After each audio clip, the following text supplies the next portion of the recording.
Resiko telat bayar di aplikasi Bantu Sako. Nah, ini ada pengalaman dari Kak Aulia ya, kalau APK Bantu Sako itu dia meragukan ini apakah APK legal atau ilegal karena soal pinjolnya itu kayak ngancam-ngancam padahal baru telat 3 hari. Jadi ngancamnya itu mau datang ke rumah.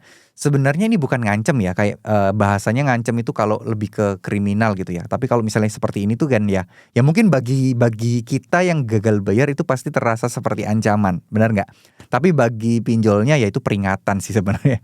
Kalau nggak bayar kita akan datang ke rumah nih ya, dan itu pun diizinkan dan legal kok teman-teman ya. Jadi kalau masalah DC, justru kalau DC, kalau pinjol legal itu mereka boleh Kak untuk datang ke rumah untuk menagih ke kita gitu. Tapi kalau misalnya bukan pinjol legal atau pinjol ilegal, nah itu baru mereka nggak boleh. Mereka bisa bermasalah gitu ya. Nah jadi banyak hal-hal yang teman-teman bisa ketahui ya, bahwa kalau misalnya galbay dan telat bayar di aplikasi Bantu Saku, itu banyak kok yang sampai sekarang belum didatengin DC lapangan ya. Dari beberapa video-video saya juga banyak yang sharing, banyak yang cerita di komentar itu udah telat sekian, udah beberapa bulan belum ada DC lapangannya juga. Jadi perlu disimpulkan juga ya, perlu disimpulkan juga kalau dalam hal-hal seperti ini gitu ya, itu tuh memang ya hampir semua pinjol sih teman-teman yang pasti akan mengancam datang ke rumah sih. Hampir semuanya.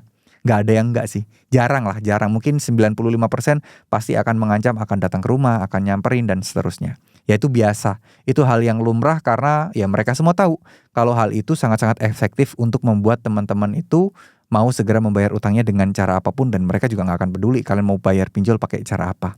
Tapi ya karena kita udah tahu ilmunya, kita udah tahu aturannya, ya teman-teman nggak usah takut, nggak usah panik, nggak usah terlalu gelisah. Ini mungkin akan menyulitkan, mental kalian pasti akan terganggu, akan kena gitu ya.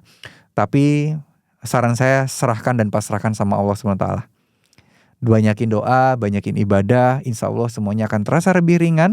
Dan semoga aja Allah akan segera ngasih jalan rezeki-rezeki yang tak terduga buat teman-teman. Amin, amin ya robbal alamin. Terima kasih, mungkin segitu dulu. Gak usah takut ya Kak ya, tetap semangat. Wassalamualaikum warahmatullahi wabarakatuh.